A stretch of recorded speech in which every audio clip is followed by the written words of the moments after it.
So today I want to talk about picking up stitches along a knitted edge, so into the rose side of a knitted edge, and how you do that. This is my base shape for my Knit Your Own Adventure Journey to Purl Island, and this is my base shape B. This is the skydiving base shape.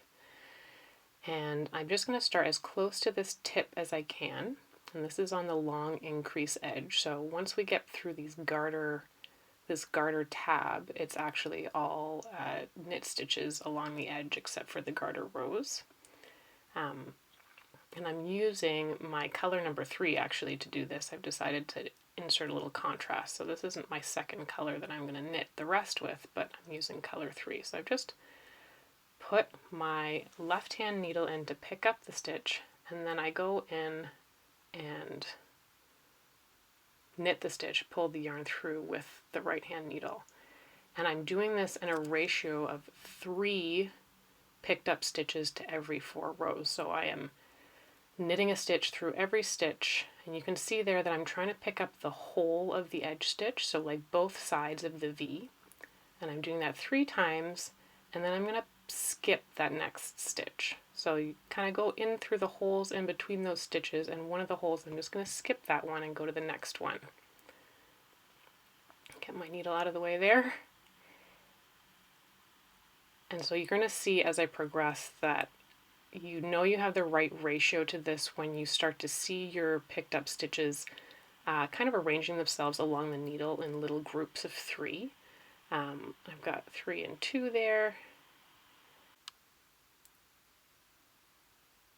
There we go. Now I have 3 little groups of 3. And I'm just going to keep going along here, skipping one and going into the next one. And you can see that space appear in between those groups. Sometimes I find it a little bit hard when I'm going along a garter edge to find the whole purl stitch. And if you're having trouble with that, just knit right into the purl bump.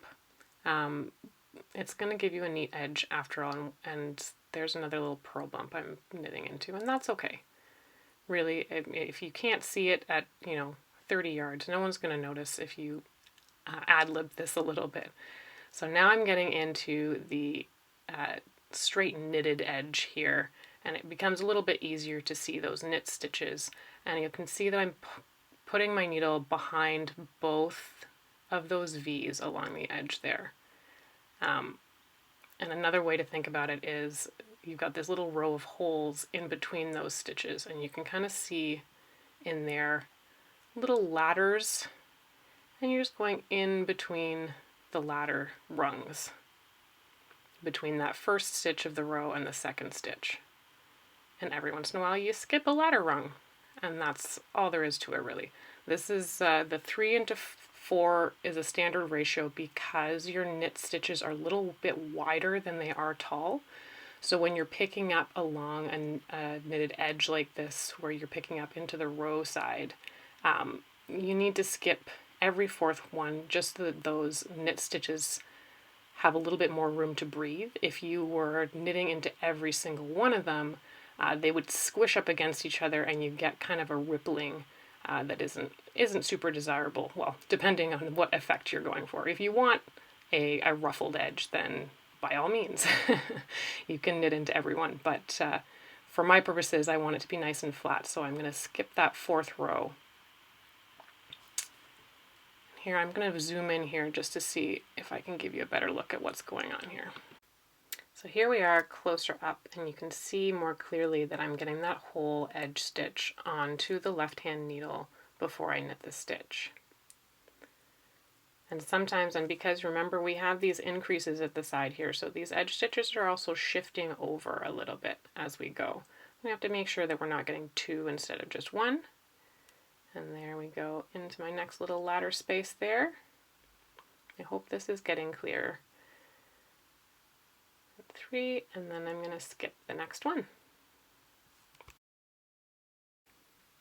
And here I'm just going to speed this up a little bit so that I get further along, so you can see these little groups of 3. Give me 2 ticks. I always love speeding these up, these tutorial videos, because I really wish I could knit at this speed. Okay, here's my last stitch, and now you can see I've got these nice little groups of 3 all along here, and that's going to give me a nice flat garter stitch line when I'm done my garter stitch rows. They're going to be nice and flat along that knitted edge. Now I just want to demonstrate quickly that you can actually do this without that left hand needle. And for those of you who might be a little bit more comfortable with crocheting on an edge, this is just a little, if that extra needle seems to get in your way, you can just stick this through in the right place using your left hand to kind of guide where that's going. And you might even find that this speeds you up a little bit. I do find it speeds me up because that sort of finagling and figuring out where I'm going to put that stitch is something that I do with my hand rather than the needle anyways. And you see there I've just gone through a purl bump because I can't be bothered to find the stitch. And this just makes it a little bit faster. You don't have to, especially I find when I'm working with circular needles, they can get a little tangly and annoying. And here you're just getting a nice line of stitches right onto that needle without having to worry about that other needle. So I just thought that I'd demo this too, just in case it helps anybody out. If you have any questions about this, don't hesitate to contact me. If you're interested in the pattern, I'm going to throw the link up to it at the end. This is a mystery knit along, choose your own adventure pattern with an accompanying story. We're having a lot of fun with it on Ravelry right now, and this is a tutorial video for that, but I hope that you'll also find it useful for just picking up along that knitted edge. Thanks very much for watching.